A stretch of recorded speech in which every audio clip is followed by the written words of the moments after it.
आज आप लोगों के साथ शेयर करेंगे लोडल पापड़ी चाट की रेसिपी। इतनी लजीज बेहतरीन बनके ये तैयार होती ना, यकीन जानिए आप बाज़ार से भी ढूंढेंगे तो इस तरह की चाट आपको नहीं मिलेगी। इतना ज़बरदस्त इसका रिजल्ट होगा और खाने भी बहुत टेस्टी लगेगी अगर आप इसको इफ्तारी में बनाएंगे। सबसे पहले इसको बनाने के लिए हमने यहाँ पे मादा पट्टी लेके इसको हमने कटिंग कर लेना है। सबसे पहले मादा पट्टी को हमने खोल लेना, फिर हमने इसको क्यूब्स की कटिंग में कटिंग कर लेना, फिर हमने इसको फ्राई करना है।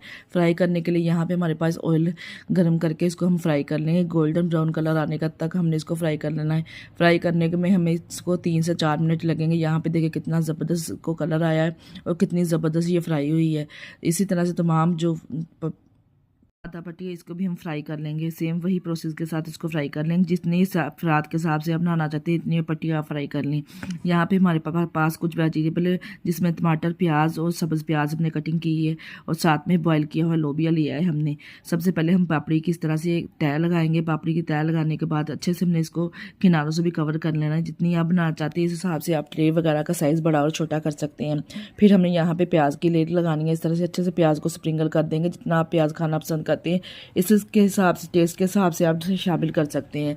साथ में स्प्रिंकल करेंगे हरी प्याज और साथ में टमाटर गार्निश करके साथ में इसके ऊपर लोबिया गार्निश करेंगे।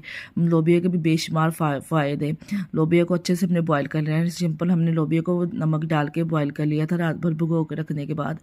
यहाँ पे देखिए मैंने इस तरह से लोबिया भी अच्छे से इसके ऊपर स्प्रिंकल कर देना है। साथ में इसके होम में घर का कुटा हुआ हमने यहाँ पे दही बड़ा मसाला है, बहुत ही ज़बरदस्त लाजवाब इसका टेस्ट है, वो इसके ऊपर स्प्रिंकल कर देंगे।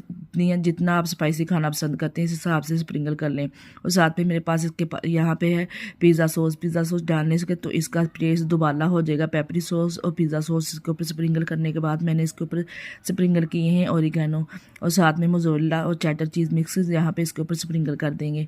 स्प्रिंकल करने के बाद हमने इसको माइक्रोवेव ओवन में 15 मिनट के लिए रख देना ताकि इसको सब्जियां क्रंची हो जाए, कलर अच्छा सा आ जाए और चीज़ भी हमारी मेल्ट हो जाए। 15 मिनट के बाद निकालेंगे। इतना ज़बरदस्त देखें ये पापड़ी चाट बनके तैयार हुई ना। आप पूरी यूट्यूब भी सर्च कर लें, आपको इस तरह की पापड़ी चाट नहीं मिलेगी। दिखने में ये पिज़्ज़े की लुक है और खाने में क्रिस्पी क्रंची पापड़ी चाट है। वीडियो पसंद आई वीडियो को लाइक और चैनल को सब्सक्राइब करना ना भूलिएगा। ओके, अल्लाह हाफिज़।